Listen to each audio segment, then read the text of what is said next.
everyone, welcome back to the Foundation Formers. Your favorite duo is back. All right, I hope everyone is doing fantastic on this beautiful day. Also, happy holidays. I hope everyone's bellies are full from their Thanksgiving meal. All right, enough of that turkey. It's Christmas time now. All right, fine. Let's get into it. All right, as all of you guys know, me and Dr. Whitmer here work hand in hand at Millersville University in the education system. And we have our handy dandy laptops here to make sure we hit every key point that we want to talk about in this podcast. So, Dr. Whitmer, take it away and tell us a little about 241. So in my course 241, I really focus on recognizing how students feel and our impacts as teachers. Basically, I want my students to understand how to build connections between strategies and their future profession. I explain how my students as future educators can help their students feel more tied to their education and have the best environment possible. My students will learn how to be emotional and vulnerable with their class in order to build connections. And I also really encourage all my students to put themselves in their students' shoes to find out how to make their education the best it can be. All right, I really like that. So a little bit about 211. So this course is really about adapting to change in the education system. We talk a lot about building connections between the past and the present in the education system, along with teaching our students to want to rewrite educational history instead of just, standing in the present and really wanting them to make a change. Another big thing that we talk about in the education system is that we don't want to present discrimination against students so they are not forced into specific groups. Yeah, and basically we work together because our courses kind of go hand in hand, and some similarities that we have with our classes is we just both want to do what is best for future students so that they can listen in order to create change. We take what we have learned as teachers and we bring it into our classroom, and we want our students to do the same. Also, we like to talk about personal philosophies and what we believe we can do as teachers to change the lives of our students. Also, we really just want our students to feel comfortable in talking and discussing the problems and the different points of views within the classroom. And another big thing that I do want to talk about is really bringing in, our own personal experiences and our own backgrounds, whether that is personal backgrounds or educational backgrounds, to be able to perform amazingly as teachers. So yeah. So another big idea that I wanted to touch on today was how we define commitment to our students and their learning. So Dr. P, what do you think about that? All right, so yeah, I think for me, my biggest thing in my classroom at least is to hold my students to a high standard and encourage them to think outside of the box. A lot of the time when I give directions in my class, I will give them to them, and then I will take a step back and let them be able to think for themselves and find their understanding of the concept. And of course, if they have questions, they can come and ask me, but I will give them time to re-ask the question and really think about the question before I give them an answer, because I want them to find their own understanding. Because as educators, a lot of the times we can't just go and expect the answers to be given to us. We have to think about them. So I really like for my students to be able to learn that early, definitely in college, to really think outside of the box and find their own understanding of concepts. So yeah, I would say that's my biggest way. What about you? Yeah, I think that's really important for growth also in teachers, just to know that we need to be really flexible with our time and everything that we teach. For me, I'd say that I define commitment as time spent listening. In my classroom, I just want everyone to feel heard while they're sharing their opinions and thoughts, because we can always become better and expand on our knowledge. And I want my students to understand that their role as a teacher it means basically that our actions as teachers impact each of our students, so we really need to focus on that. For example, in my classroom, we have open discussions where I don't require my students to raise their hands, because I just want it to be an open discussion and everyone feels like they can contribute.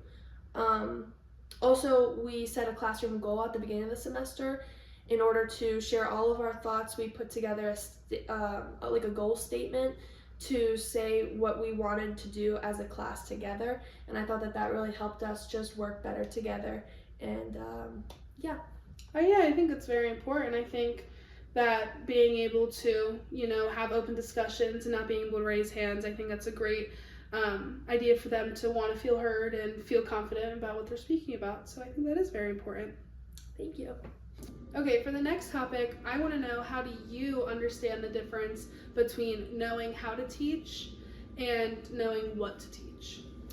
So the way I see it is basically what I teach my students is the general idea of what goes on in our students' lives, the emotions they feel, and how they are affected by the school environment. And then I kind of let my students take the steering wheel, kind of. I believe that I can spark my students' journeys of figuring out how to use all the experiences they have had after I've taught them, and they can find the connections in between. My students will see the correlation between what we've talked about in class and what they've witnessed in their lives and their field placements, so that moving forward they can plan on becoming the teacher they want to be that is attainable and flexible for their students. For example, my students' last project was on micro-teaching, where every group got a topic and an article that they needed to research and connect to each of the courses, and then they presented it to the class. So they were able to use the strategies they wanted to use in the future as a teacher to their peers. So they got to kind of like show their thinking on what I had taught them. I had like somewhat of a similar idea to that. In my class, we talk a lot about the history and the people that shaped education. I teach the base knowledge of my course. For example, when I was teaching my class a lesson about pre-colonialism, I sorted the whole class into groups and gave them each a different topic, like the New England primer, the Indigenous experience, and the reading lessons, and those are just a few of the examples that I gave. I led with the introduction of pre-colonialism, but the group was given the time to read about and understand their assignment topic so they could reenact it within the class. I knew that I needed to give them a description and kind of go over, the base overview of the lesson, but gave them time to be independent in order to see their comprehension and individuality, that's a hard word to pronounce, for their assignments. So yeah. Yeah, I feel like our courses are similar in the way that we kind of provide the information and then we let our students kind of take that where they need to go. Yeah, I agree. One course that I think really connects with both 241 and 211 that I think works really well, that a lot of students probably wouldn't recognize, would be IRCH 110. I think IRCH 110 has a lot of valuable connections and correlates very well with both of our courses. Yeah, I think it's a really great introductory course to our classes because the professors for 110, they teach a lot about education through different lenses in all cultures, because educators should know how to walk into a classroom no matter the identities of the children and know how to make every student feel recognized and appreciated for who they are. And every student should be receiving an equal education without any discrimination. In 241, we touch on microaggressions, as I talked about earlier, and how we as educators are responsible for looking out for our students in order to prevent bias in the classroom. And for 211, it correlates really well with IRCH 110 because IRCH 110 talks a lot about educational history. It gives a great first background and outlook on how we should be able to, like you said, walk into a classroom and be able to teach any kind of student, regardless of where they came from. And that educational history really helps a lot in my course because you have to take IRCH 110 before you can even get to 211 or 241. And having that base knowledge of the past educational history really shapes the way that they can reenact and build connections in my course, along with it really helps them look deeper into things and plan as future educators of how they want to teach within their classrooms. Yeah. So the last thing we want to talk about today is just how our courses really integrate the CRSC competencies. In 241, we talk about cultural awareness a lot, and 211's purpose is to really just understand that every part of education should be understood through all the cultural lenses.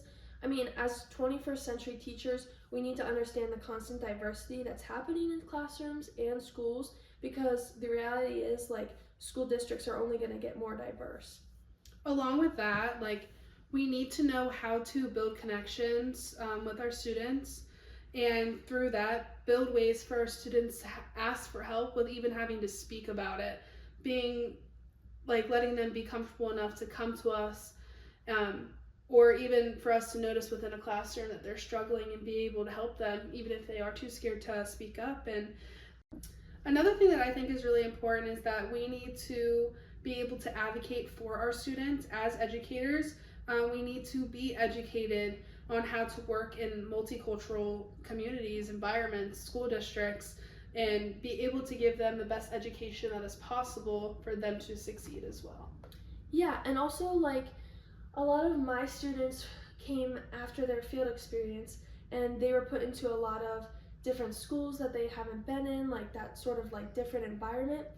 And a lot of them have seen teachers do things that they wouldn't exactly do as teachers themselves. So that's already showing like development, and just seeing how our students can recognize what they want to change and change it in their and that careers. also kind of goes hand in hand with one of my biggest takeaways from my courses is because they are being able to recognize the differences and are being able to advocate for these students that aren't theirs, and be able to be like, I don't necessarily want to do that, but I want to better them in a different way. So for them to really think about the broad idea of, I see what other teachers are doing and I want to be like them, but I don't want to teach the same way. I think that is a very powerful thing. Yeah. But anyways, that is it for today's episode. Yeah. Thanks for listening. Yeah, thanks for joining the Foundation Formers. See you next time.